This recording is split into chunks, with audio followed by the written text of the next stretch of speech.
Série? Est-ce que t'es jeune? Ouais. Ben moi, je suis pas le fondateur. Ok. Moi, je suis le repreneur. Ok. Repreneur, mais je te dirais, cet univers-là a commencé en 2012. Ça fait déjà quasiment 10 ans. Ça me rajeunit pas. T'as quel âge, là? 29 et demi. Ok. Ouais. T'as commencé à 19? Ouais, commencé à 19. Non, c'est Exact. Puis moi, c'est dans le domaine du commerce international. Ok. Fait que quand j'étais jeune, comme tout jeune, on avait une petite job étudiant. Ouais. Dans mon cas, c'était placer du bois au Renault Dépôt. Ok. Puis, tu sais, là, après un an, mon père a dit: ouais, tu sais, Phil, regarde, on va faire un deal ensemble, soit que tu continues à placer du bois chez Renault Dépôt, ou, tu sais, il m'a donné un petit peu l'argent que tu faisais à travailler, là. Ouais. Puis, tu vas chercher un skills. Puis, je lui dis: on make sense. Puis, il dit: gars, tu veux faire du commerce, parfait. Tu sais, une troisième langue serait intéressant. Ouais. Fait que, on fait un deal ensemble, va apprendre l'espagnol. Puis je vais comme compenser pour tes sorties, ton allocation. Wow, tes sorties, tu sais, quand t'es jeune. Ouais. Fait que je fais parfait. Et là, une semaine plus tard, il me dit: ouais, j'ai pensé à ça, puis finalement, c'est pas l'espagnol. La langue de demain, c'est le chinois. Ok. Fait que le deal, c'est ça. Puis je dis: parfait. Puis là, j'ai appris le mandarin de soir, le lundi soir, en même temps d'être au cégep. Ok. Puis j'ai vraiment pogné un petit peu la piqûre sur du commerce avec des cultures étrangères. Fait que ça a été vraiment le début de mon histoire. Fait que là, tu parles mandarin.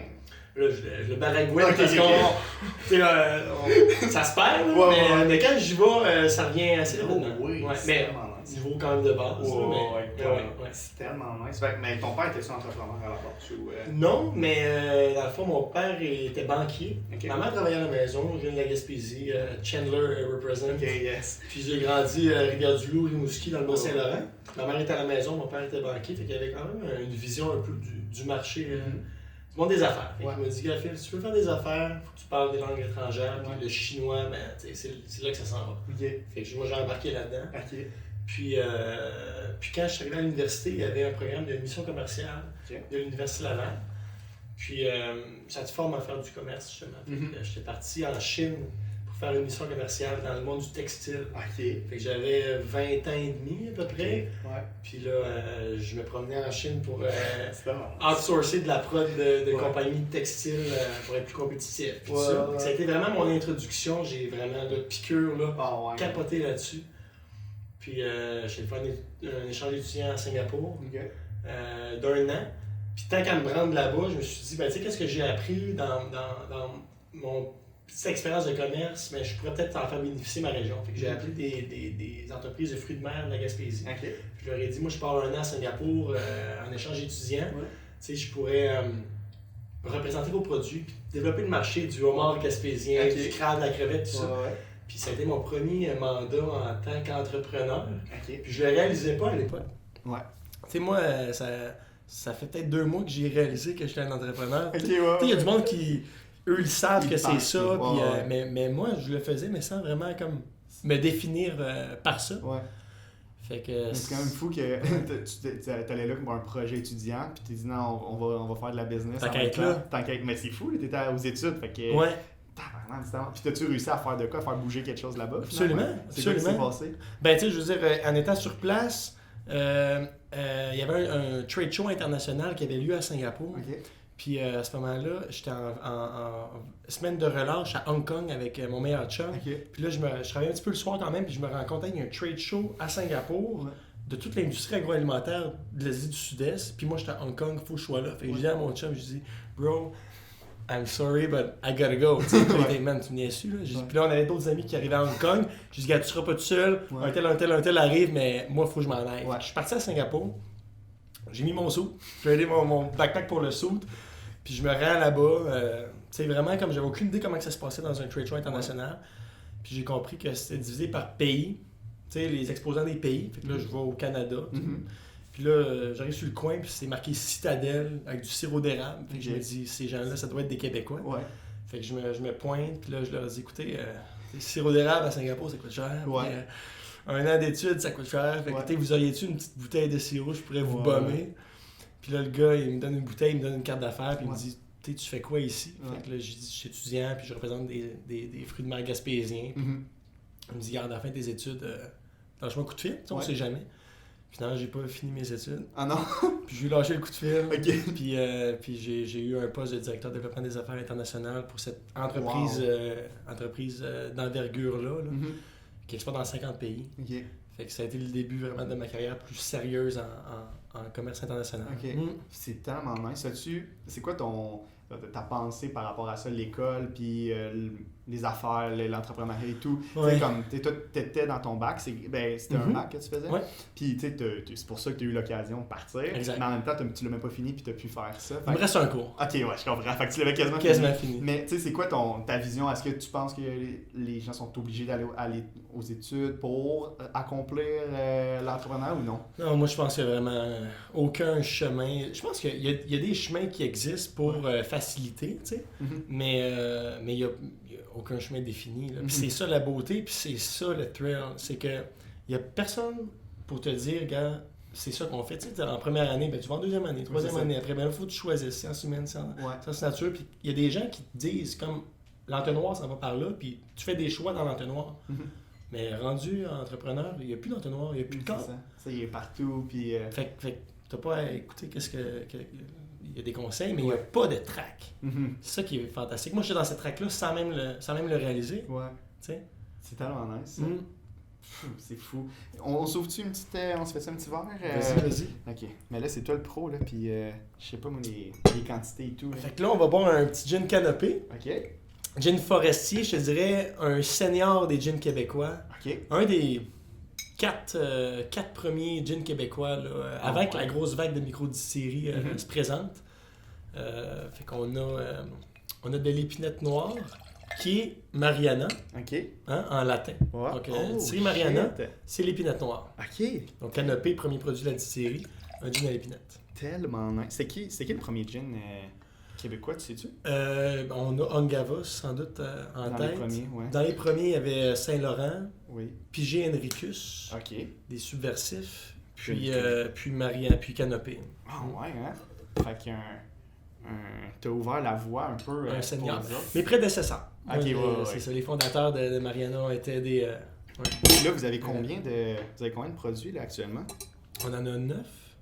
Tellement Ouais. nice. Passant des gins au rhum, au Ouais. liqueur. Liqueur de crème, 5 crèmes. On a l'Avril, qui est un peu le chouchou Ah ouais, hein? de la distillerie. Toi, c'est quoi ton produit préféré que t'as... Est-ce que c'est toi qui développes? Ça attend un peu. C'est une bonne question. Ouais. Ça. C'est-tu toi qui développes? C'est toi qui décides de c'est qu'est-ce qu'on fait? Ou Les comment nouveaux ça fonctionne? produits. Ouais. Les nouveaux produits, fait qu'on en a beaucoup en développement. OK. Je vais te compter ça après la première sip. Santé, Cheers. monsieur. Merci. C'est excellent. C'est tellement bon. J'aime ça. J'aime vraiment ça. Ouais. Le tonic aussi, il est bon. Canopé, c'est un gin, il y a beaucoup de gin aromatiques. Ouais.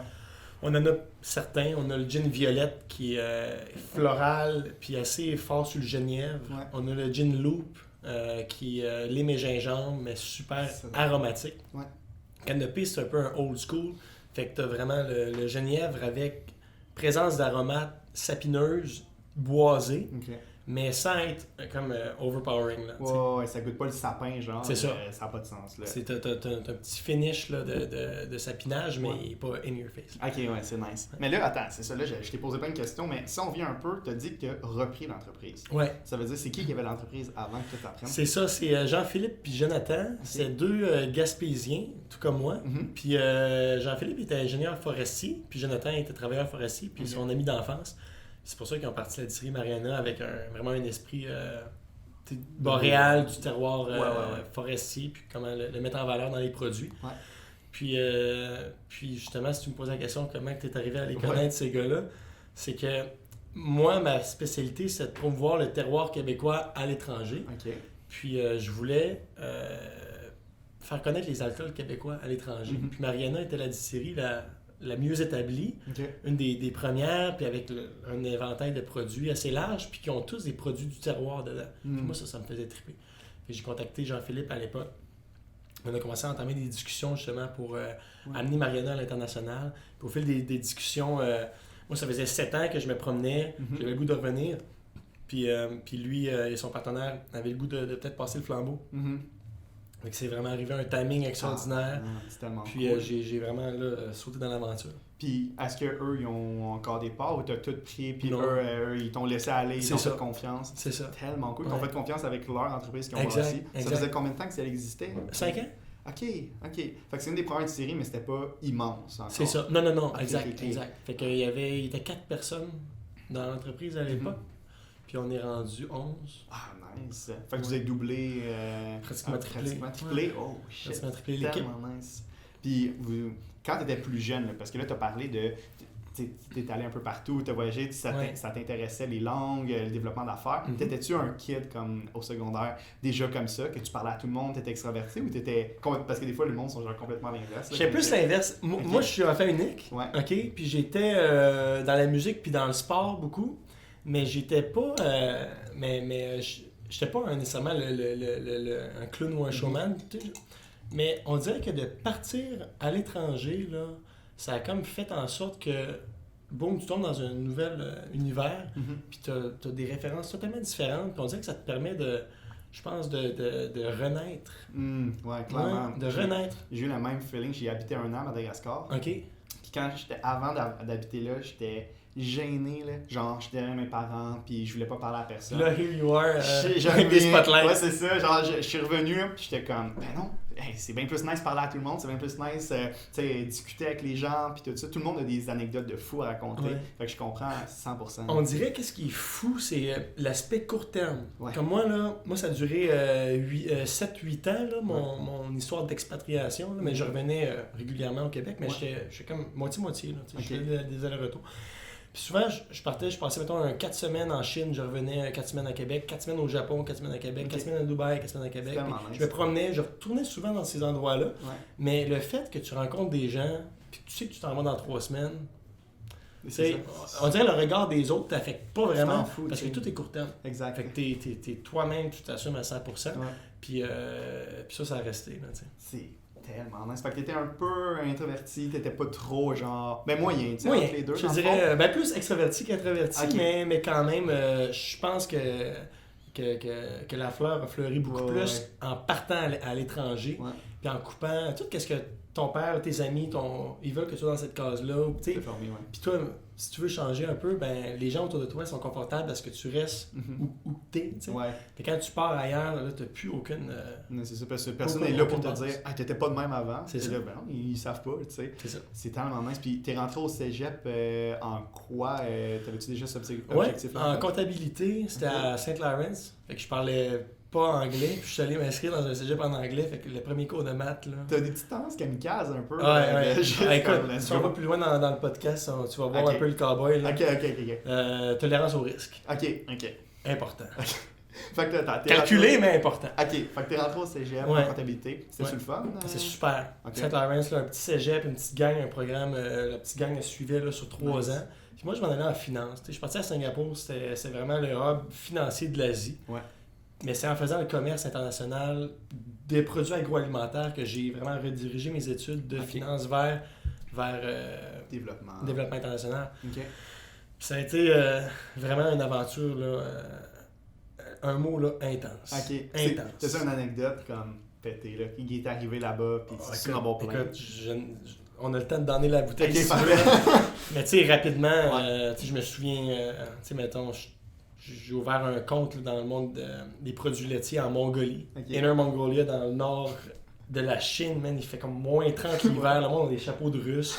On soupait, là, un souper d'affaires avec une entreprise, c'était milliards de revenus Ouais. dans une yourte. Ok. OK, il y avait je sais pas comment dire, des Mongols dans Ouais. ben, tu sais, dans Des termes des de la personnes de citoyenneté. Ouais.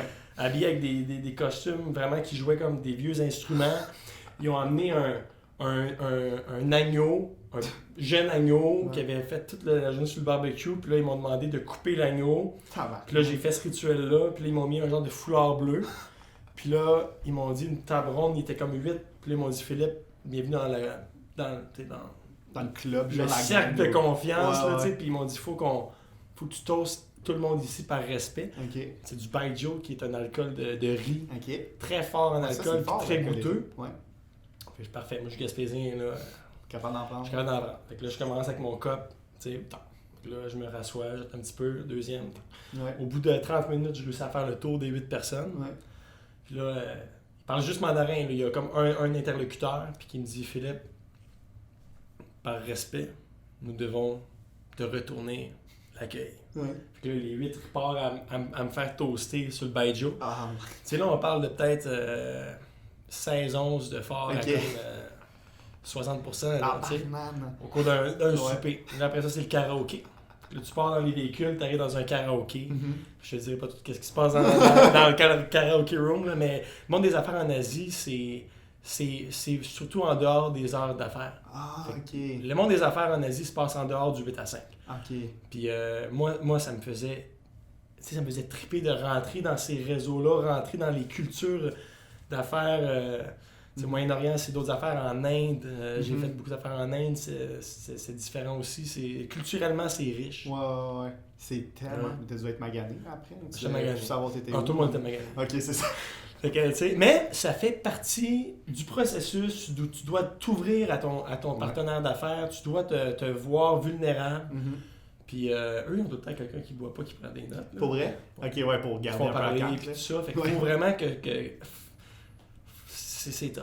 Ah, c'est C'est bien tough. nice. T'as-tu rapporté un peu ça ici quand t'es revenu de comme, hey, moi, je veux sortir d'un bar parce que je sais que ce gars-là se traîne là ou non? Pas Non, trop? tu sais, je l'avais fait, Ah. je l'avais fait en masse. Ouais. Puis ici, c'est différent. On a un client, c'est la SAQ. Ouais, j'avoue. Puis c'est un monopole gouvernemental. Fait que tu sors pas avec ton client, tu sais. Moi, j'avoue. Mais si on va à l'international, ben trouver les distributeurs étrangers pour nos spiritueux, ben là, Ouais. ça va recommencer. C'est tellement Ok, nice. ouais. Puis là, quand vous avez commencé, il y avait juste un gin quand tu es arrivé là ou il y en avait Non, quelques-uns? il y avait tous les produits, sauf le Gin Loop qu'on Ok. a lancé durant que j'étais là. Puis récemment, on a lancé le prêt-à-boire, le Avril Amaretto Fizz, Ok. qui est un Amaretto Fizz, donc Amaretto jus de citron soda, C'est en un canette, prêt-à-boire? un prêt-à-boire. Ok. Ça, on l'a lancé, puis on a d'autres petits produits secrets. là. Ok. Mais ça, parce que là, j'ai fait une couple de podcasts avec les initiateurs, Ouais. j'ai beaucoup de clients. Tu sais, j'ai Nicolas Duvernon qui est notre client, Francis, Ouais. j'ai fait un podcast avec les gars de Comont. Yes. Puis là, j'ai commencé un peu à comprendre que les gars commencent souvent avec du gin, Mhm. de l'alcool blanc dans le fond. Ouais. Puis, parce que c'est moins coûteux puis c'est moins compliqué à faire. Le temps de vieillissement. C'est ça. Mais là, quand tu passes dans l'alcool brun comme le rhum, le whisky, tous ces trucs-là, c'est plus compliqué. Fait qu'il Mhm. faut plus de roulement, il faut du cash flow pour pouvoir se permettre de faire ça. C'est ça. Quand tu as repris l'entreprise, il était déjà capable d'assumer les coûts de l'alcool brun, c'est ça? Oui, c'est ça. Ben, en fait, il y a différentes techniques de partenariat que je vais dévoiler à tous les Ok. distilleries qui nous écoutent. Mettons le whisky, ça prend un brew house. Hein? Faut que tu fasses un mash tun, un boiler. Tu fais une bière si tu veux que tu distilles en whisky. Ok. Tu peux travailler avec une microbrasserie locale Mm. qui a les équipements, qui a peut-être pas le volume d'affaires pour avoir 100% d'utilisation de ces équipements. Fait que, tu sais, Marianne, on a fait faire des brassins par des microbrasseries locales, puis on continue à le faire. Ok. Jusqu'à ce qu'on ait notre brew house qui va avoir lieu justement l'annonce là, qu'on déménage à Trois-Rivières. Ouais. Fait qu'on va installer notre brew house pour faire notre whisky tout in-house. Ok. Mais c'est beaucoup d'argent. Là. Ouais, C'est ouais. des alambics différents qu'on achète. Ok. Mais pour les distilleries qui commencent, c'est sûr que ça travailler avec une microbrasserie locale pour prendre leur fermenteur, pour prendre leur mash tun, ça. Ah, c'est nice. C'est le ça. best. Fait que là, la distillerie, est-ce qu'il était déjà installé dans une distillerie, puis toi, t'as repris, puis jusqu'à sous peu, vous êtes encore dans la même On distillerie? est encore là. On a triplé le pied carré, par exemple. Ok, on vous avez a acheté. agrandi. Ok. Mais on déménage toutes les opérations au centre-ville de Trois-Rivières dans pas mal 12 mois. Wow. Tu as la rue des Forges, qui est vraiment la rue principale des bars, des restaurants. C'est sur le bord du fleuve Saint-Laurent. Tu sais, Trois-Rivières, c'est une ville qui a bientôt 400 ans d'histoire. là. C'est une des premières villes au Québec, avec une architecture extraordinaire, un bord de l'eau extraordinaire, une université, puis un pavillon universitaire qui s'installe direct à côté de la distillerie Wow. en agroalimentaire. OK? De recherche. Ok. Donc, on va pouvoir travailler avec eux des projets de recherche sur des levures indigènes pour les whiskies du terroir. Ouais. Il va y avoir un green roof, fait qu'on va faire pousser des aromates sur le toit qu'on va distiller pour nos gins, vraiment en court-circuit, économie, court-circuit. C'est un gros projet. Tellement nice. Ouais. Puis là, ici, en ce moment, on est à Québec. Ouais. Pourquoi vos bureaux administratifs sont à Québec et votre distillerie est aussi loin? La distillerie à Louisville, nous, c'est vraiment une histoire de famille. Dans le fond, je suis propriétaire unique, mais mes parents ont pris leur retraite puis m'aident là, vraiment dans le quotidien. Puis mon ami d'enfance, Anthony, a joint l'équipe aussi. Ok. Mes parents sont de Québec. Anthony habite à Québec. Moi, j'ai grandi à Québec aussi. Fait qu'on s'est dit, pour faire la transition, on voulait avoir un bureau vente et marketing ici pour l'équipe administration. Ouais. Mais la production a lieu à Louisville. Puis on va tout merger ça à Trois-Rivières là, l'année prochaine. Ok, fait que les bureaux administratifs vont être aussi à Trois-Rivières? Ouais, on va tout rapatrier à Trois-Rivières. Je dis pas qu'on n'aura jamais peut-être d'équipe satellite à Montréal ou Québec, mais on va, pour le lancement, on va tout revenir à Trois-Rivières parce qu'on va avoir un cocktail club, des visites, une salle de dégustation à même les barils. Des cours de mixologie sur place, une terrasse. La dégustation, ça veut dire que c'est comme un peu comme chez Michel Jourdouin, que le monde peut rentrer, puis ils font un tour un peu, les produits, ils peuvent goûter. C'est ça. Ok, mais il n'y a pas beaucoup de distilleries qui font ça, non, si je me trompe-tu? Effectivement. C'est tellement nice. Puis toi, est-ce que tu y vas souvent à la distillerie? Est-ce que tu y vas? Puis est-ce que toi, parce que là, c'est ça, tu sais, t'es un gars qui a fait des études en développement des affaires, finance. Comment ça, quand t'es arrivé dans l'alcool, comment tu fais pour comprendre ce milieu puis runner ça quand tu sais pas comment faire de l'alcool? Moi, je commence à le comprendre, mais pour tout le monde. Moi, tu prends ton temps. Moi, je suis un gars qui collecte beaucoup de data avant de prendre des décisions. Puis quand j'ai assez de données, là, je me fais le portrait puis j'y vais. J'ai pas besoin d'avoir 100% de l'image claire pour avancer, mais je suis un gars patient. Donc, il y a eu un transfert de connaissances avec les fondateurs là, qui a eu lieu là, sur 1 an, où j'étais beaucoup en mode apprentissage, observation. Beaucoup des heures et des heures à observer le marché, observer qu'est-ce qui se fait ici, qu'est-ce qui se fait ailleurs. Beaucoup de lecture parce que la distillation, c'est une opération qui existe depuis des centaines d'années. Puis il y a beaucoup de littérature, des ouvrages en ligne, là, vraiment des tomes là, que tu peux lire sur la distillation. Donc c'est un mix d'apprentissage des fondateurs, puis de moi-même mes propres lectures. Puis l'industrie est relativement jeune au Québec. L'industrie de la microdistillerie a peut-être 6 ans. Fait que même si je suis arrivé, je suis pas le fondateur, mais je suis arrivé en même temps pratiquement que la plupart des autres. Là. Ah, ok. C'est tellement nice. Puis qu'est-ce que j'ai commencé à comprendre, c'est que tout le monde s'aime un peu dans le monde de l'alcool là, québécois. Là. Vous n'êtes pas en compétition. Ben, ça pas. Il faudrait pas parce qu'on serait dans l'erreur de l'être. Parce que là, c'est ça, j'ai remarqué que à chaque fois que je vais dans une nouvelle distillerie ou que je rencontre des gars qui ont des distilleries, je parle d'autres distilleries puis ils sont contents, ils les connaissent, tu connais Francis, tu l'aimes beaucoup. J'ai hang out sur son couch pendant 3 jours à Montréal. What's up, Francis?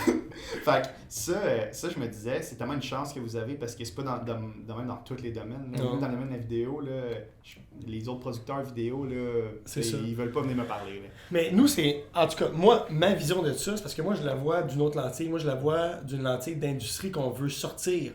Moi, mon but, c'est de sortir le terroir d'ici à l'international. Fait que si je me pointe au Japon avec mon whisky québécois, tu sais, ça va être difficile, mais si j'ai Saint-Laurent à mes côtés, j'ai Circa à mes côtés, puis on se pointe, nous on fait du whisky du terroir, on vient vous le présenter, chers amis japonais, tu sais, on a tout intérêt à travailler ensemble, puis tu sais, il faut qu'on travaille ensemble. Pas le choix. Puis c'est quel le marché que dans le passé, que t'es allé, puis t'es comme eux, c'est les plus nice, c'est malade être dans leur culture à eux. Des distilleries québécoises? Non, dans les développements d'affaires. Là. Quand tu allais un peu partout au Japon, quand tu allais en Inde, en Chine, à Dubaï, c'est quelle place que tu trouvais que c'était le plus nice? C'est sûr que c'était tout cool. Là, mais... Mon Dieu, c'est comme, mettons, t'as 5 enfants, c'est lequel ton c'est préféré? Ça, là? j'avoue. On a tous un préféré. Ouais. Non, c'est vrai. Moi, j'aime beaucoup la Chine parce que je lui ai passé le plus de temps parmi les marchés. C'est vraiment bizarre. Tu sais, mettons, en Chine, là, comment ça fonctionne, les hommes d'affaires qui réussissent, là, eux, ils cristallisent les supply. Je parle beaucoup en anglais parce que j'ai vécu en anglais. Mais ils cristallisent beaucoup les chaînes d'approvisionnement. Mettons, t'as un producteur, t'as un processor, t'as un distributeur, puis t'as un transformateur, puis t'as le client. Ils vont se partager un petit peu d'actionnariat des entreprises de tous et chacun. Fait que le fait qu'ils se partagent un petit peu d'actionnariat, ça vient vraiment cristalliser le supply chain. Puis ça donne beaucoup de force à l'organisme. Ben oui. Tu sais? T'es pas tout seul. T'arrêtes de tirer tout le temps, puis fait que l'organisme vit. Puis c'est un concept que je pense qu'on n'a pas vraiment ici, en Amérique du Nord. Mais c'est un concept intéressant à regarder. OK. Ouais, dans le monde des affaires, pas dans le monde de l'alcool parce qu'il y a un monopole, tout ça, mais dans le monde des affaires, là, c'est un concept que je trouve intéressant. Puis tu trouves ça un peu limitatif, la SAQ, parce que, tu sais, exemple, tu vas ailleurs dans le monde, tu sais, tu as ton produit, tu veux le vendre. Ouais. Il n'y a pas de limitation, la SAQ prend un certain pourcentage aussi, tu sais. Ouais. Fait que, est-ce que tu trouves ça limitant ou tu trouves que c'est une bonne chose que ce soit réglementé? C'est un mix des deux. Tu sais, moi, j'ai travaillé très très fort à ouvrir des channels de distribution. Ouais. Puis je sais comment que c'est difficile d'ouvrir des channels de distribution. La SAQ, tu t'incorpores, tu te pointes, tu cognes à la porte, puis ils prennent ton produit. Du jour au lendemain, tu as accès à 400 magasins dans toutes les régions du Québec. Ils viennent chercher à ta porte. Ils le vendent dans leur magasin détaillant, tu sais, puis ils te payent en 30 jours, garanti par le gouvernement. Oui, ils se prennent une marge importante, mais ils t'en amènent aussi. Tu sais. Oui, c'est ça. Je pense que, j'espère qu'on s'en va vers un peu une démocratisation de la vente à la propriété. Je sais qu'il y a du travail de fait au niveau d'aider les distilleries qui vendent à la porte, mais c'est pas assez grand à mon avis. Je pense qu'il faut qu'ils démocratisent ça pour nous permettre d'avoir des revenus plus importants quand on vend sur place, parce que là, tout ce qui est la distribution puis le retailing, cette marge-là n'a plus raison d'être. Elle devrait nous revenir parce que nous, on assume l'infrastructure pour l'aspect retail. Ouais. Et je pense que l'industrie travaille dans ce sens-là. Puis, en ce moment, est-ce que vous avez le droit de vendre à la distillerie? On a le droit, oui. OK. C'est quoi les réglementations? Parce que je sais que c'est pas tout le monde qui peut vendre n'importe où. C'est ça. Si c'est ta propre distillerie, tu peux vendre. Tu peux vendre. Nous, on le fait pas. Okay. Fait que je suis pas ferré là-dedans, vraiment. Okay. On le fait pas parce que on est encore dans les mêmes locaux que le premier jour. Puis, tu sais, quand on va recevoir de la visite, ça va être vraiment dans un endroit complet. Fait que moi, j'aime mieux attendre d'être vraiment bien installé dans les nouveaux locaux pour le faire. Mais tu déclares, puis la SAQ vient chercher une majoration sur tes ventes. Ils te donnent, je pense, 2$ de plus par bouteille vendue. Mais tu sais, mettons que tu as une réceptionniste un ou une réceptionniste à 20$ de l'heure, il faut que tu vendes 10 bouteilles à l'heure juste pour payer le salaire. Tu sais, ça marche pas. Non, mathématiquement, ça fonctionne pas. Je comprends. Puis si, exemple, que tu n'avais pas été un gars dans le monde de l'alcool, tu aurais fait quoi? Y a-tu d'autres trucs qui te passionnent? Ben, écoute, je suis un fan à la base vraiment de produits du terroir. Là. Ça c'est sûr. Puis ça vient d'où? Ça vient d'où? C'est ta famille qui était comme ça? Ou C'est mon expérience. Je pense qu'on aime ce qu'on connaît, à quelque part. Puis moi, ça a donné comme ça. Vraiment, tu sais, je viens de la Gaspésie. Il y a plein de fruits de mer de la Gaspésie qui sont uniques pour bien des raisons. Puis ça a été... Moi, j'ai commencé là-dedans, puis j'ai trouvé vraiment beaucoup de plaisir dans ce monde-là. Ouais. Puis, tu sais, dans des trade shows internationales, tu es dans un hall, exhibition hall, puis tu as des produits de partout dans le monde. Partout dans le monde, les producteurs agroalimentaires se rejoignent une même journée au même endroit. Ouais. Tu peux voyager le monde d'un point de vue culinaire en une journée. Puis moi, je faisais 8, 9, 10 trade shows par année dans ce monde-là. Ouais. Fait que je voyageais le monde culinairement 9-10 fois par année. Fait que ça vraiment, j'ai trouvé ça super. Puis autour de la nourriture se passe la culture. Puis c'est un sujet qui m'intéresse. Ouais. Puis là, quand tu tombes au niveau des alcools, à l'âge qu'on a, c'est comme amener une couche de plaisir en top of it, tu sais. Puis de créativité, parce que tu as le produit, puis tu as tout le branding, puis tu as toute l'âme autour. Fait que à l'âge que j'ai, au moment où je suis dans ma vie, je peux dire que je suis vraiment sur la bonne chaise, puis j'en tiens bien serré. Ok, je comprends. Ah, c'est tellement nice. Puis des trade shows comme ça, des gros comme ça doit être immense. C'est immense. Il y a quand même... Est-ce que c'est qui vient voir ça? Est-ce que c'est entre les producteurs qui se parlent ou c'est des... C'est qui vient regarder ça? T'as souvent, mettons, un trade show peut durer jusqu'à 5 jours. Okay. Les 4 premiers jours, c'est vraiment pour le monde des affaires. Fait que t'as des producteurs qui vont présenter leurs produits. T'as des importateurs qui viennent à la recherche de produits à importer. T'as des distributeurs qui sont à la recherche pour te distribuer, des détaillants. Fait que c'est vraiment tout l'écosystème du monde des affaires. Puis souvent, la dernière journée, c'est ouvert au public. Okay. Là, le public vient, puis ça, c'est le fun parce que là, tu peux recueillir vraiment les commentaires, les feedbacks, les impressions. Ouais. Puis il y a combien de personnes à peu près qui peut rentrer, qui peut venir assister à un trade show en la dernière journée, on va dire? Écoute, ça dépend. Un trade show en Chine, là, t'as 20 pavillons. Tu sais, il y a des navettes qui se promènent d'un pavillon à l'autre, là, c'est par navette. OK. Tu sais, tu peux-tu avoir... Écoute, tu peux-tu avoir 60 000 exposants? Peut-être que j'exagère, là, mais je me souviens plus les chiffres, là, parce que moi, j'allais dans mon hall à moi. Là, mais t'as des trade shows qui sont énormes. Tu as des plus petits aussi, Mhm. plus spécialisés. Fait que Ouais. tu as des agroalimentaires at large, tu vas en avoir spécialisé, mettons, domaine de la restauration, domaine de l'ingrédient, Mhm. plus industriel, Ouais, domaine ouais. de la vente au détail, juste domaine des alcools aussi. Ouais, Mais dans les gros, là, ça doit être mal. puis là, tu sais, c'est dans des capitales mondiales. Ouais. Puis là, tu as tous les bars, les restaurants autour du trade show qui sont remplis de ces congressistes-là Ouais, qui se ouais. pointent. Puis là, le nightlife part. Puis Ça doit être le party. ouais, c'est le party. C'est tellement nice. Puis tu disais que c'était, tu sais, t'étais en Gaspésie, qu'il y avait le homard, il y avait Ouais. le crabe, puis tout ça. Puis ça, c'est de quoi que c'est vraiment intéressant parce que nous, on a les productions qu'on fait en vidéo les plus comme connues des gens, c'est les Pure Vodka série autographe. Ouais. Fait que quand ils sortent une nouvelle série autographe, c'est en collaboration avec un producteur Ouais. local du Québec. On essaie de les mettre en valeur. Fait Ouais. que nous, ça fait 3 ans qu'on va dans des places, puis tu sais, cette année, c'était le Yuzu du Québec, puis le Bleuet du Lac-Saint-Jean. Mhm. Fait qu'on va passer genre 3-4 jours au Saguenay, puis on parle avec le monde, ils Ouais. nous invitent à souper, puis tout ça. Puis c'est Stéphane de Pure Vodka qui qui m'a expliqué que ils ont pensé à ce concept-là parce que on dirait qu'au Québec, on a de la difficulté à dire que nos produits, c'est des produits de fou, genre. Tu sais, que notre sirop d'érable... Tu le parles à monde- la bonne personne. C'est ça. Me dire si c'était les Italiens ou les Français qui faisaient du sirop d'érable, là, Ouais. On entendrait tu le parler. saurais ailleurs. C'est tu sais. ça. Puis nous, on dirait même le marketing autour de l'érable est encore cabane à sucre puis historique. Puis je pense que c'est important que ce soit comme ça au Québec. Ouais. Mais est-ce que ça a besoin d'être autant comme ça ailleurs? Parce qu'eux, ils ne vivent pas, cette C'est culture-là. ça, sans sac, là. Non, mais l'aspect culturel doit venir un peu plus tard. Ouais, Tu sais, ouais, quand ouais. la personne s'intéresse au produit, mais tu sais, c'est ça. Mais le sirop d'érable, il faut le vendre comme le sucrant C'est ça. naturellement filtré par la nature, puis Ouais. tout ça.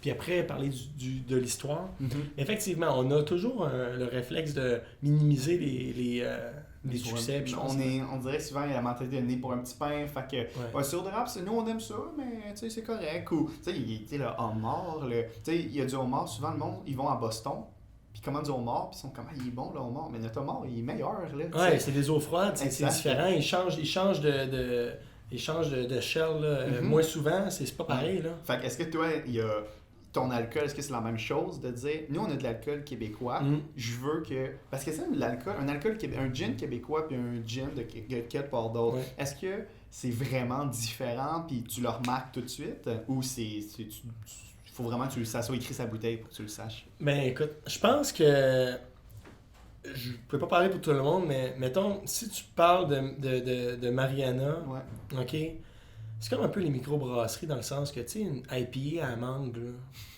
tu sais, je veux dire, tu sais, c'est en dehors du cadre, là, Ouais. tu sais, c'est hors sentier, une IPA à la mangue. Mhm. Quand tu parles de bière, quand il y avait Ouais. de la lager back in the days, puis, tu sais, nous, c'est ça notre signature, c'est qu'on veut sortir du cadre. C'est pas vrai qu'on va faire mettons, tout le temps juste un London Dry Gin selon le cahier de charge d'un London Dry Gin. Mhm.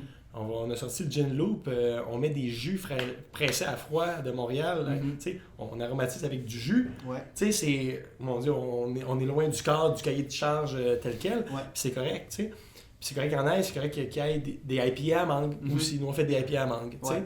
Bon, mais qu'est-ce qui différencie, je pense, l'alcool du Québec des autres, peut-être craft distilleries? Mhm.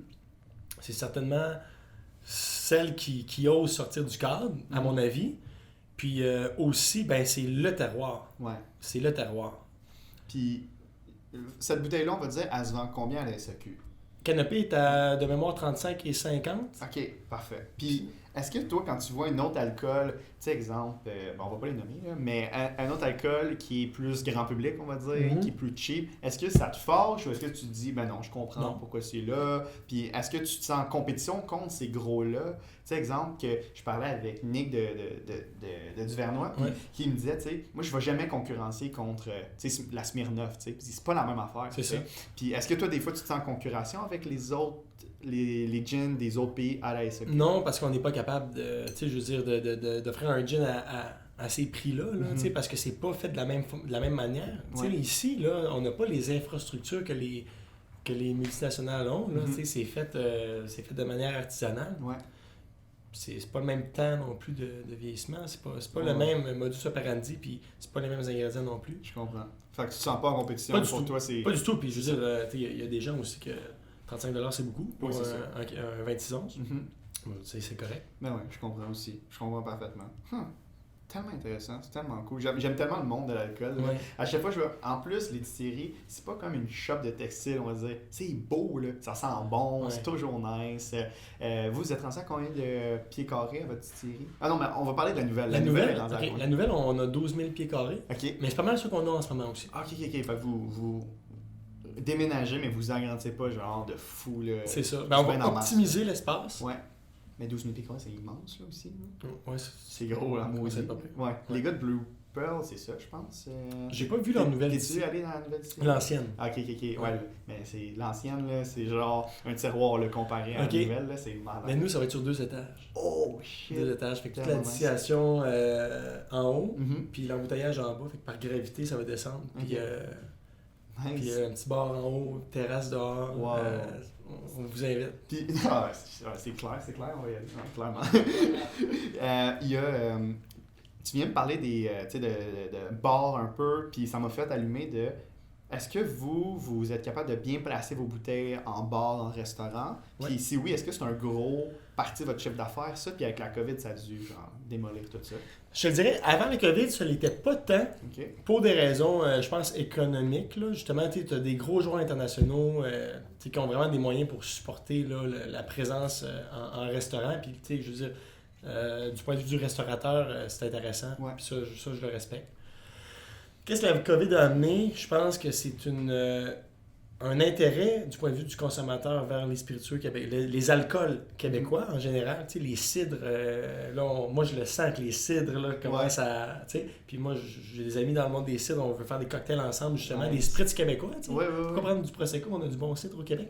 Fait que les consommateurs ont un intérêt maintenant pour les alcools québécois. Puis le consommateur, c'est le client du restaurateur. Fait que le restaurateur, je pense qu'il y a un mix à avoir entre le point de vue financier de travailler avec des joueurs internationaux qu'il faut qu'ils fassent. C'est bien normal. Ouais.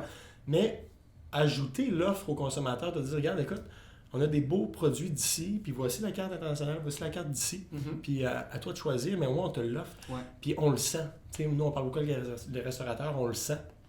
Puis on fait vraiment du mieux qu'on peut pour offrir le plus d'incitatifs là, à justement nous avoir nos produits. Ouais. Puis si on était à ton empage, je dirais la question qui tue. Vas-y. Mais si tu vas au bar, si tu vas au resto, tu prends-tu ton alcool, c'est là ou tu prends l'alcool de quelqu'un d'autre? Ben honnêtement, prendre une petite IPA à mangue. Ah ouais, hein? Non, c'est pas vrai. mais j'aime ça prendre un bon verre de vin ou prendre de la bière quand je charge, justement. Sortir un petit peu peut-être... de ton monde qui était là tout le temps. Je comprends. T'as-tu... un peu change complètement de sujet, mais as-tu un peu la pression, l'anxiété de performance ou la pression que... Est-ce que tu sens beaucoup de pression quand tu es entrepreneur, en tant que chef d'entreprise? Tu sens ça un peu sur tes épaules dans le daily, on va dire, ou tu y vas smooth puis ça va comme ça vient? Je te dirais, c'est par période. Hein? De ce temps-ci, on est vraiment dans un crunch de gros projets, de grosses évolutions aussi. On a ajouté beaucoup de membres dans l'équipe. J'ai une nouvelle personne qui rentre lundi aussi. En quoi? Directrice générale. Oh, shit! Ouais, pour enlever un peu de responsabilité. Exactement. Pour me permettre d'avoir un peu plus de temps sur comme le 3 à 5 ans qui s'en vient. Personne de grande confiance. Donc...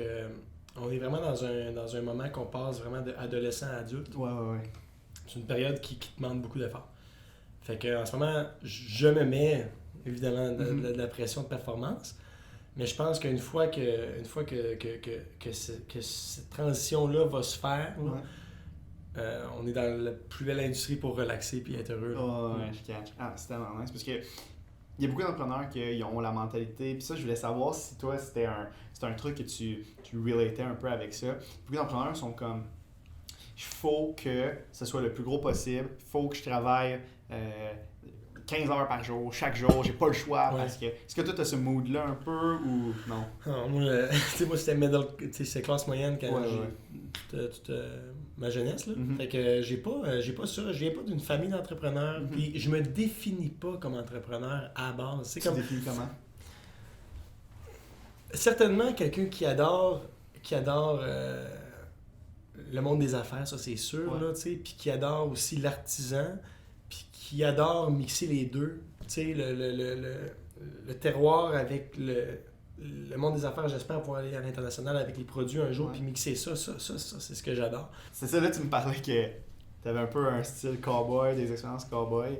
C'est quoi c'était-tu dans ton expérience entrepreneuriale ou c'était avant que c'était plus rock'n'roll? Je pense que c'est au fil de sortir de ta zone de confort, devenir confortable, sortir un peu plus, devenir confortable, sortir un peu plus, devenir confortable. Ouais. Puis là, comparé au point de départ, t'es rendu cowboy parce que là, t'as beaucoup cheminé. Ouais. Puis c'est, tu sais, moi, dans mon emploi, parce que j'étais employé, puis ensuite de ça, j'avais ma trading house. Ouais.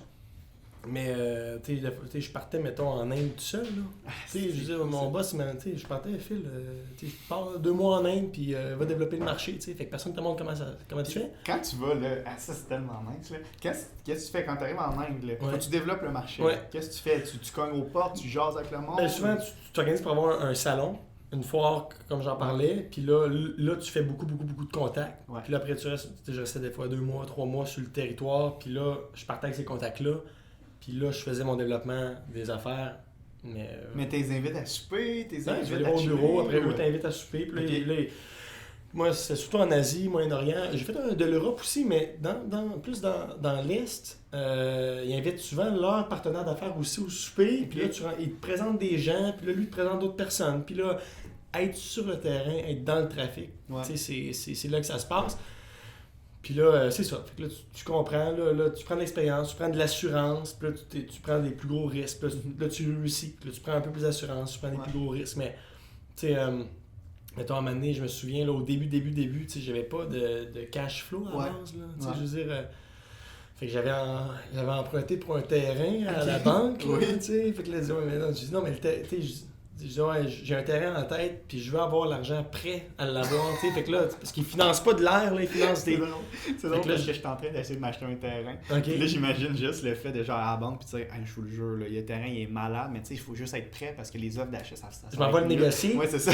Mais tu sais, moi, j'ai acheté un container de poudre de fruits, là, que je fais en Inde, là, pour un projet industriel, là, tu sais. Okay. Mais là, je suis pas sûr de ma documentation aux douanes. Puis c'est payé 30% d'avance, mais 70% sur l'eau, là. Ouais. Mais tu sais, c'était sur... Tu comprends? C'est sur... Mais j'avais confiance en partenaire, puis tout ça, je suis allé. Ouais.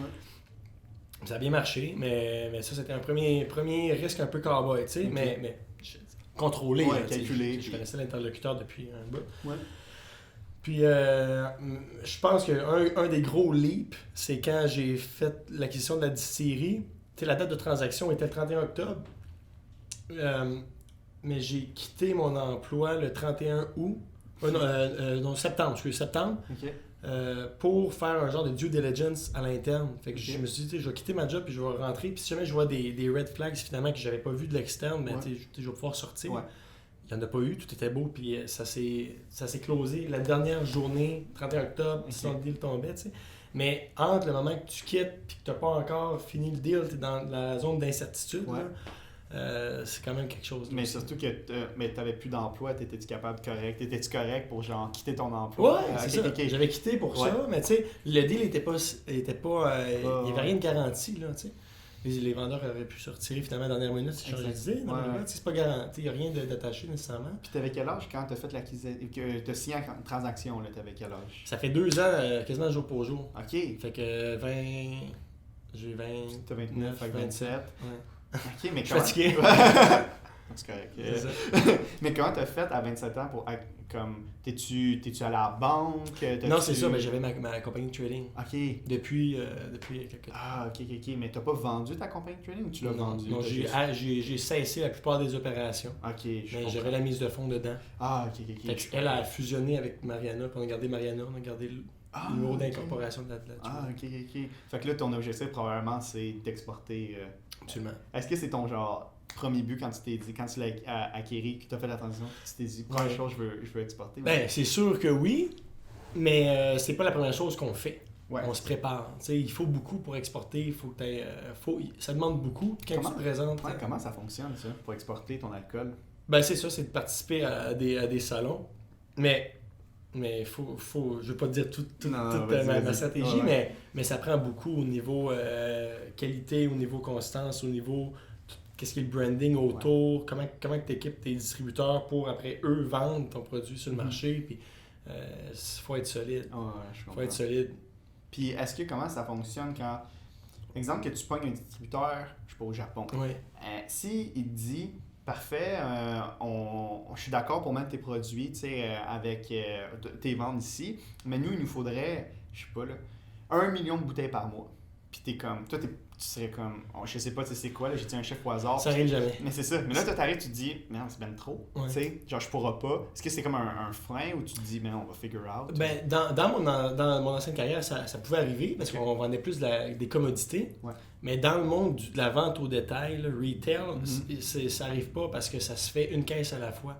Tu peux pas arriver au Japon avec Canopé en disant que personne va dire parfait, je vais t'en prendre parce que c'est petit pas par petit pas.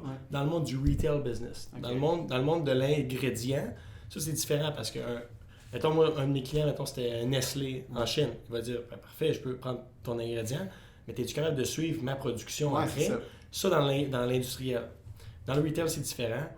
Mais ce qu'il faut, c'est du support à tes distributeurs. Puis nous, on n'est pas prêt encore à aller solidement à l'international parce qu'on n'a pas encore assez de viande autour de l'os au niveau des brands pour vraiment rentrer solide, mais on travaille présentement fort là-dessus. OK, c'est nice. Puis, tu sais, vous n'avez quand même une couple de produits. Vous n'avez combien au total?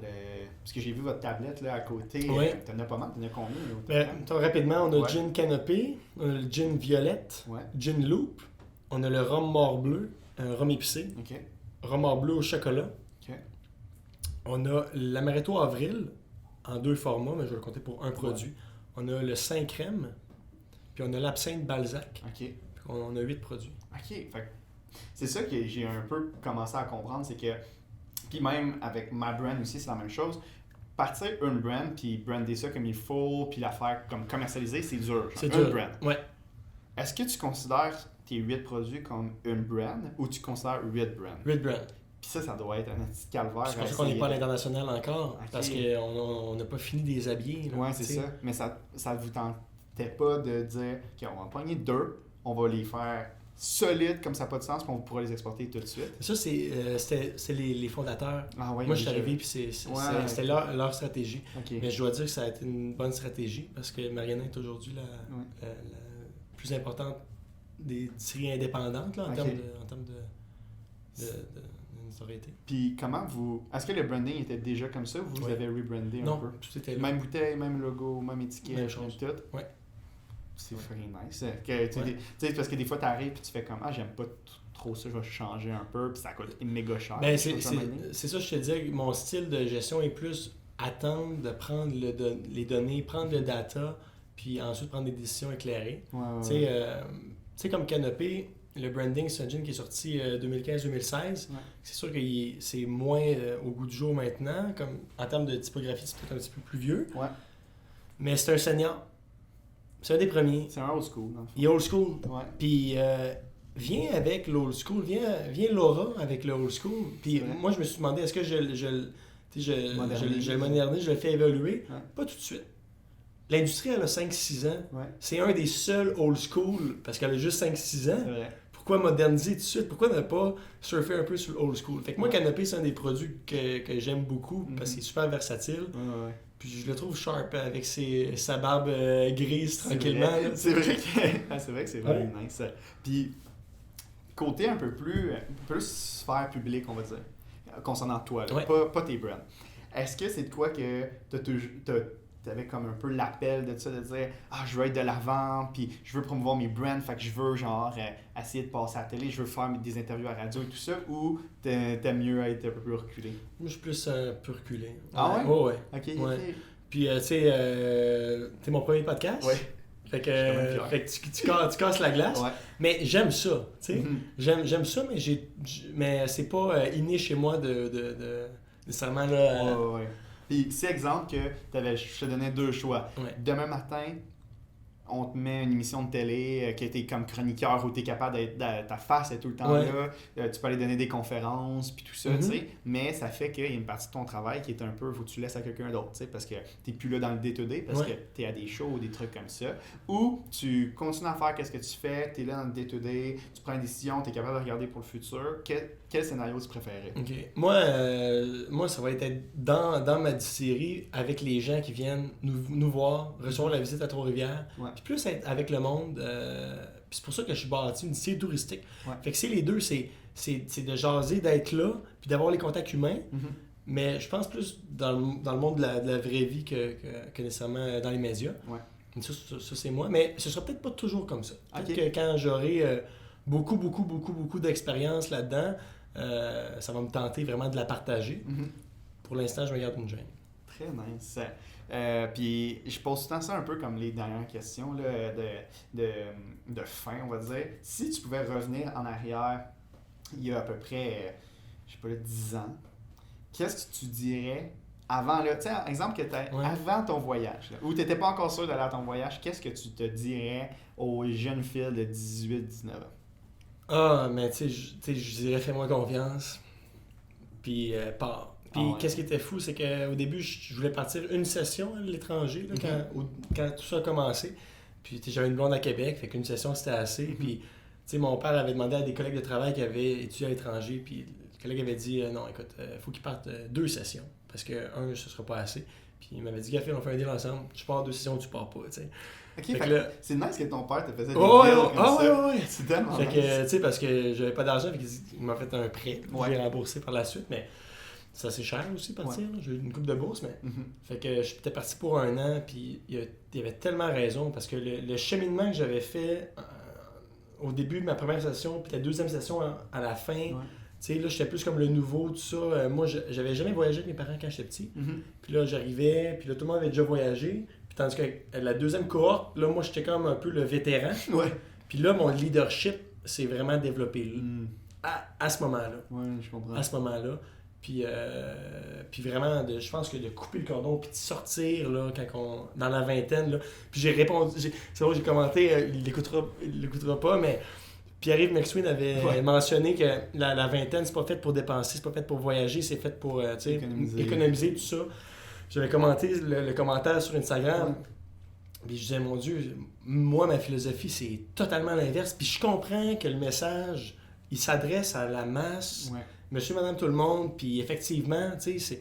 Mais si t'as un peu d'envergure dans la vie, du guts, puis, tu sais, si t'as les bases, là, la vingtaine, là, c'est fait pour te développer. Ouais. Puis c'est pas d'aller te saouler en Australie, là, mais c'est d'aller sortir, puis de te développer. C'est que ton argent, au lieu de le mettre de côté pour plus tard, c'est que tu le mets sur toi maintenant. Ouais. Puis moi, si je l'avais pas fait, jamais que je serais un chef d'entreprise aujourd'hui. Ouais, Impossible. Puis c'est drôle que tu dis ça parce que mon dernier podcast que j'ai fait, qui va sûrement sortir avant celui-là, c'était avec un gars qui s'appelle Guillaume Dulude. Je sais pas si c'est qui. Il y a eu un show télé il n'y a pas longtemps qui allait dans des tribus un peu partout dans le monde. Puis c'est un neuropsychologue. Puis il me disait que pour lui, la chose qui l'a fait le plus grandir, c'était un voyage tout seul. Puis il a dit qu'il encourageait tous les jeunes à voyager tout seul. Ouais. Puis il disait que c'était vraiment important de... Si, exemple, tu veux voyager pour le plaisir, c'est correct, tu sais, vas-y avec tes chums et tout ça. Mais si ton but de ton voyage, c'est de dire, je veux avoir des nouvelles expériences, je veux me développer, je veux savoir un peu plus je suis qui, je veux voir de quoi je suis fait, tu sais, parce que quand t'es tout seul, là, t'es tout seul, là, tu sais. Fait que toi, quand t'es parti avec un voyage d'école, t'étais avec une cohorte, mais t'étais... Ah, t'étais... Ok, c'était tout seul. Il y avait une autre Québécoise qui était ma meilleure amie des années, mais on était juste 2 Québécois qui partaient à Singapour. Ok. Seul. Ok, je comprends. Puis ça, est-ce que tu penses que ça aurait été différent si t'avais été avec tes chums? Oui. Clairement. Puis, tu sais, mettons, il y avait des Français qui étaient beaucoup plus nombreux, ils restaient plus ensemble, en cluster ensemble. Nous, c'était différent. Puis, encore là, il y avait quand même des étudiants étrangers, fait on vivait tous le même moment en même temps. Fait on était tout seuls, mais on a rapidement créé une seconde famille là-bas. Ouais. Puis c'est essentiel. Puis ensuite, durant tout mon travail de vrai commerce international dans la vraie vie, là j'étais tout seul. Mais pendant 6 ans, je voyageais tout seul. Ouais. Faire des trade shows, voir mes clients, puis là, j'avais me mentais des amis, mais tu sais, j'ai voyagé peut-être 30 pays, tout seul. Ouais. Fait que... Mais t'es jamais tout seul. C'est pas long de tu trouves d'autres personnes qui sont dans la même situation que toi. Puis là, c'est incroyable la vitesse à laquelle les choses, le lien se fait. Puis c'est incroyable la vitesse à laquelle tu vieillis. Tu pars 1 mois, tu reviens, ton entourage a a juste passé comme 4 semaines, 4 week-ends. Toi, tu as passé un mois, là, tu reviens, là, tu sais, puis c'est ça. Moi, c'était ça pendant 7 ans. Puis là, j'étais encore en train de dégazer. Là. Ouais, c'est vrai, hein? Tu t'ennuies-tu un peu de ça, ce lifestyle-là? Honnêtement, moi, la COVID, ça m'a vraiment fait du bien parce qu'on dirait que ça m'a obligé à ralentir le rythme. Puis un petit peu refouler la tank à gaz, comme on dit. Là. Et là, je suis prêt à ce que ça roule. Ok, ouais, parce qu'à un moment donné, il faut que ça finisse. J'aime ça. Puis, est-ce que... Attends, j'ai une fucking bonne question qui m'a popé dans la tête, puis là, je l'ai complètement oublié, parce que je veux pas qu'on finisse, parce que c'est trop intéressant, tes histoires. T'en as-tu une autre une anecdote, là, un peu cowboy, qui est arrivée... Ben, des cowboys, il y en a plein, des cowboys dans le monde des affaires.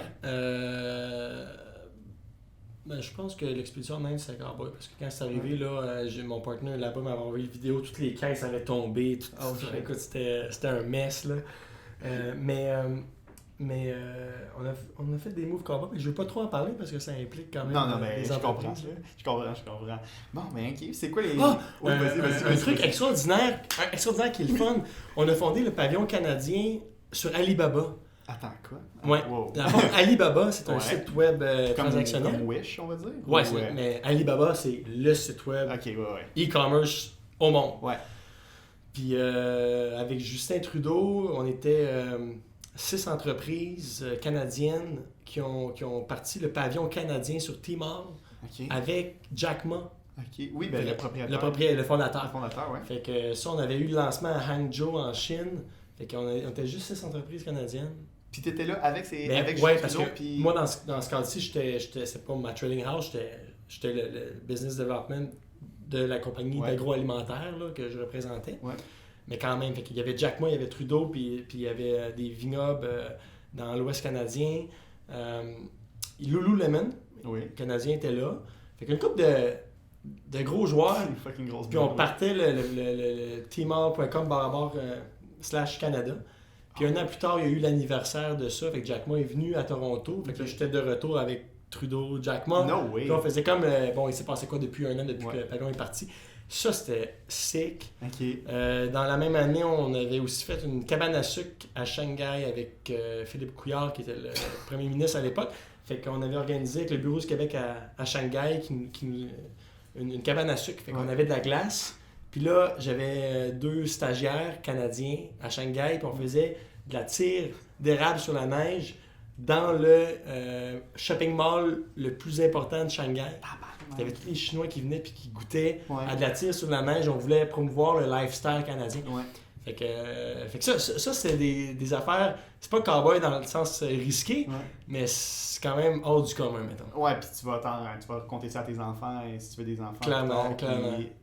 Mais ça c'est des choses assez cool. Oui, clairement. Puis, côté... finalement, j'ai pas fini pas en tout. J'ai des questions en masse.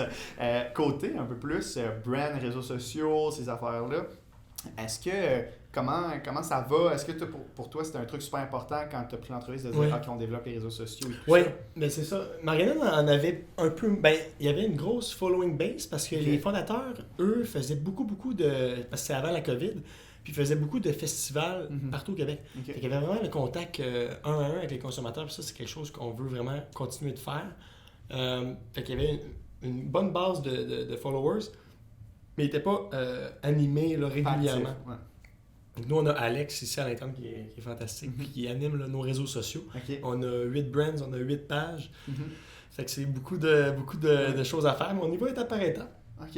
Puis est-ce que c'était de quoi que quand tu étais dans le monde du développement puis tout ça, c'était-tu un aspect qui était comme important? Est-ce que c'était un truc que vous carriez à la base? Oui, c'est important. Puis mettons, moi il y avait beaucoup de bio dans le biologique organique. Puis tu sais, mettons, le consommateur qui paye un prix premium pour du bio est un consommateur éduqué. Le consommateur éduqué, il paye plus, mais il s'éduque plus sur le produit, puis il veut savoir davantage c'est quoi. C'est pour ça que là, le site web, les pages, c'est super important parce que nous, entre un gin à 20$ ou un gin à 35$ ou à 45$, le consommateur il est éduqué, puis il faut que tu en donnes. Fait qu'au-delà du produit puis du branding, il faut que tu donnes l'histoire. Fait que nous, on est justement en ce moment en train de revoir un peu tout ce qui est l'image de Distillerie Mariana. Le site web est down depuis assez longtemps parce qu'on le refait, puis on veut bien le refaire. qu'on prenne notre temps pour bien le refaire aussi. Mm-hmm. C'est un must. Mais un site web comme pour une distillerie, juste de penser à ça, vu que votre produit, vous l'achetez, il est sur le site de la SAQ. Ouais. Tu vas à la SAQ, tu es distillerie puis tu les as toutes. Ouais. À quel point un site web c'est important pour vous? Ouais. Je viens juste de penser à ça. Exemple que moi j'aime une distillerie, je vais sur le site de la SAQ pour essayer de voir c'est quoi leur produit. Mm-hmm. À quel point c'est important le site web de votre distillerie? Ben moi je pense que c'est important de vraiment offrir le maximum aux gens qui nous supportent. Puis ça veut dire quoi? C'est de l'information sur le produit, des idées recettes. Mm-hmm. Puis aussi, nous, le fait qu'on va avoir une distillerie au centre-ville, on va faire des événements, Ouais. on va avoir des blogs, on va recevoir, j'espère, des artistes une fois de temps en temps. Moi, je veux un petit stage, tout ça. Puis on va faire des activités. Mettons, moi, j'aimerais ça faire des descentes de la rivière Saint-Maurice en paddleboard. Ouais. Puis on finit ça sur la terrasse avec un petit gin canopé forestier en fin de journée. Mais devenir vraiment un citoyen corporatif engagé. Mm-hmm. Puis je pense que sur le site web, ça nous permet justement de vraiment tenir les gens au courant, autant Instagram, Facebook et le site web. Ouais. Puis aussi à l'international, ben là, le site web devient Ah oui, clairement. vraiment la... Puis, côté, un petit exemple, un jeune, vous écouterait ça, puis il voudrait peut-être se lancer dans ce milieu, puis tout. C'est quoi les conseils ou les faux pas que peut-être que toi t'as fait, que tu ne veux pas qu'il refasse? Y a-tu quelque chose de vraiment que tu voudrais conseiller? Au niveau de la distillerie? Ouais. Ben, conseil, moi, je pense qu'en ce moment, le marché, il y a beaucoup de joueurs. Mm-hmm. Je pense qu'il faut être relativement prudent en fonction du nombre de joueurs qu'il y a présentement. Mm-hmm. C'est sûr que quand Mariana est partie, ben, il n'y avait pas beaucoup de joueurs, fait que c'était risqué parce que le marché il était quasi inexistant. Ouais. Après, il y a eu comme une vague, puis ça, c'était le timing. Ouais. Puis là, je pense qu'il y a beaucoup de monde, mais en même temps, il y a plus de consommateurs. Fait que c'est un... C'est comme, vas-y si t'es sûr de ta shot, mais je comprends. Ouais, mais je pense que fais attention. je pense que c'est plus difficile aujourd'hui de starter from scratch, mais encore là, on sait jamais qu'est-ce que l'avenir réserve. Clairement. La base de consommateurs de produits québécois augmente. Mm-hmm. Le nombre de joueurs augmente. Ouais. Puis c'est ça. Malade. On va finir ça là-dessus. Yes. Parce que c'était super intéressant, tes histoires étaient folles. Ah, mais pour la fin, as-tu une histoire que tu penses que, ou tu trouves que c'était une affaire insane qui est arrivée? Que tu dis, ce moment-là, je ne vais jamais l'oublier. À date, là, dans tes 2 ans avec... avec Mariana? Ouais. Je pense que c'est quand on a signé avec la ville de Trois-Rivières pour ce projet-là, parce que ce projet, pour l'âge que j'ai, quand même assez d'envergure. Ouais. Puis je pense que quand on a signé, puis quand on a constaté, mettons, tout le support que l'équipe du développement économique de Trois-Rivières, le maire de Trois-Rivières a pour nous. Comment ça s'est passé, c'est que j'avais une vision de série touristique. Le chef du développement économique, Mario de Tilly, qui s'appelle, je dis Mario, on prend l'avion, une journée, aller-retour Toronto, une distillerie au centre-ville de Toronto qui est touristique. Mm-hmm. On part ensemble, on jase la vision de ça, puis tu me dis si tu me supportes là-dedans. Ouais. On a pris l'avion le matin d'aller à Toronto durant le COVID, tu sais, mais durant comme le creux de vague, là. Puis aller-retour parce que c'est ouvert. Puis il a dit parfait Phil, je comprends ton projet, ça fait bien du sens pour nous. Puis ton entreprise est dynamique, notre centre-ville est dynamique, l'ADN fit, on est derrière toi. Fait que là, on est vraiment là, mariés avec la ville de Trois-Rivières, puis c'est un projet qu'on va bâtir ensemble. Fait que c'est un moment vraiment mémorable. C'est quand? Y a-tu une annonce officielle? Y a-tu une Oui. date de lancement? Oui. Là, le podcast, il tournait aujourd'hui, mais c'est mercredi. OK, Donc, la shit. diffusion du podcast, ça va être il y a 2 semaines à peu près. Là. Ouais. OK. Ouais. Fait que c'est... Puis ça va être quand que ça va être fini, que vous allez rentrer? Je pense pas mal dans 12 mois. Là. Fait que mai 2022, je pense qu'on va couper le ruban puis ça va être tout un power. Nice. Si les mesures nous le permettent, tout un power. Nice. Parce qu'il y a eu de la pression, il y a eu du stress. Fait que ça va être bar open. On vous invite. Ben, c'est sûr, je vais essayer de venir. Ça va être malade. Good. Bon, mais parfait, monsieur. Merci beaucoup de m'avoir invité. Merci. Puis, il en reste une ça peu.